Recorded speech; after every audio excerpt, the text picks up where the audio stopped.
Hey guys, Drifter here. Welcome to Advanced Warfare in Depth. In today's episode, we're going to be reviewing the BAL-27 Obsidian Steed. This is the elite weapon variant that you've all been wanting to see. This is the big bad boy in the group, and it's probably the best elite weapon and best weapon in the game.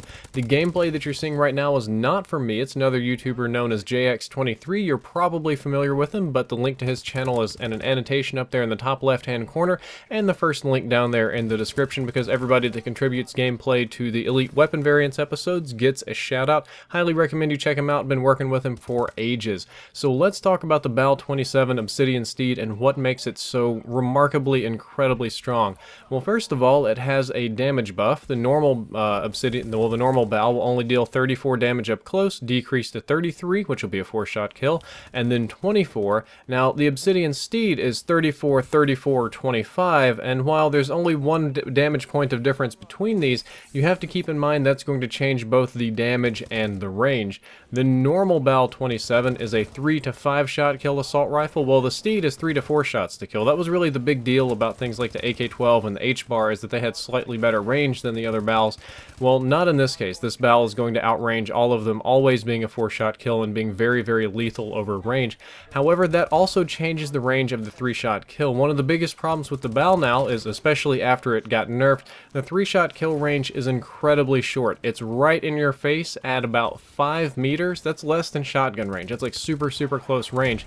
However, since the medium damage of the BAL is still a 3-shot kill, or the Obsidian Steed, mind you, the new 3-shot kill range on the Obsidian Steed is 30 meters. Holy crap, that's insane. That's about the range at which the AK-12 is going to drop off and be a 5-shot kill. That's beyond the maximum range of most of the submachine guns in this game. It's a 3-shot kill at ranges where light machine guns are dropping off in damage. That is extremely, incredibly strong, and that's going to radically decrease your time to kill up close and over ranges. So the Obsidian Steed gets a huge buff to both damage and range. It probably has the best 3-shot kill range in the entire game, with the exception of the melee subverter, which we're going to be talking about in a completely different, in-depth episode. And that's a light machine gun, but this one is very competitive with that one, and it's obviously, much faster mobility, etc., etc. Speaking of mobility and other things, we know that mobility does not change your actual movement speed, but your aim down sights time. The BAL-27 Obsidian Steed has a 10% faster aim down sights time, and I'm going to tell you that in almost all cases this is going to be unnoticeable. Yes, you can aim down sights a little faster. It's like 1 or 2 frames. You'll never notice it. You might be able to squeeze 3 frames out of it if you stack something like Quick Draw on there, but it is there, and it will help you react faster. So we've talked about all the good things that the Obsidian Steed has going on for it. How about we talk about some of the bad things? I mean, not everything can be great about this weapon, can it? No, of course not. A lot of the elite weapon variants have sort of negative attributes or nerfs or penalties, so this one is supposed to have a pretty huge rate of fire buff. As it is coded, the normal BAL is supposed to shoot at 857 RPM, and the Obsidian Steed is supposed to shoot at 750.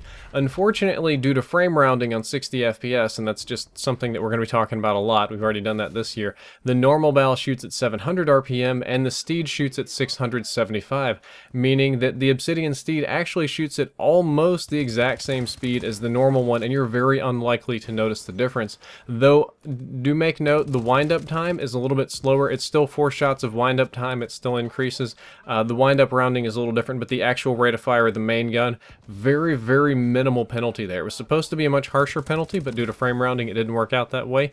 So that makes this gun even more awesome. Like, you're probably not going to notice the difference in fire rate at all. It has a 10% wider hip spread and 10% more recoil. These are both relatively minor penalties. The recoil wasn't bad on the weapon to begin with. If you're worried about it, you can put a foregrip on it. The hip spread was very workable. It's the same as the other assault rifles, and if you're worried about not being able to 3-shot people, I wouldn't, because it's going to be all the way across the map, and if it's a really big concern, you can put a laser sight on it, and that'll still more than counteract the hip spread penalty. It's still a very, very dangerous gun despite these penalties. As for what I think about the Obsidian Steed, if you haven't heard the glowing endless praises for this entire episode, you should know that this is the best weapon variant in the game. No gun can compete with the Obsidian Steed, at least nothing that comes to mind, nothing I'm able to think of offhand here. I mean, I've been looking at the weapon variant pages for days now, and I'm pretty sure this is going to be top of the class of everything. I mean, the melee subverter is close, but it's still definitely going to be second. The Obsidian Steed is the #1 variant that you want to get, and if you get it, never, ever, ever, ever, ever throw it away. As for what I think is best on it, kind of like the HBR-A3 Insanity, since you can just, you know, 3-shot people forever and 4-shot people forever. It's pretty awesome. It's best with the silencer. I mean, you don't really need you don't really need optics on it because the iron sights are great. Silencer isn't going to hurt the range or shots to kill. It's just going to keep you off the radar. And I'd probably just run it with silencer, foregrip, and quick draw. I mean, if I had this weapon, that would probably be my go-to attachments for it.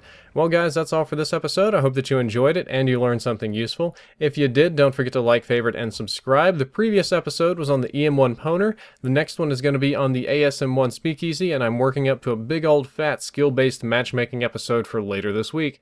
Drifter out.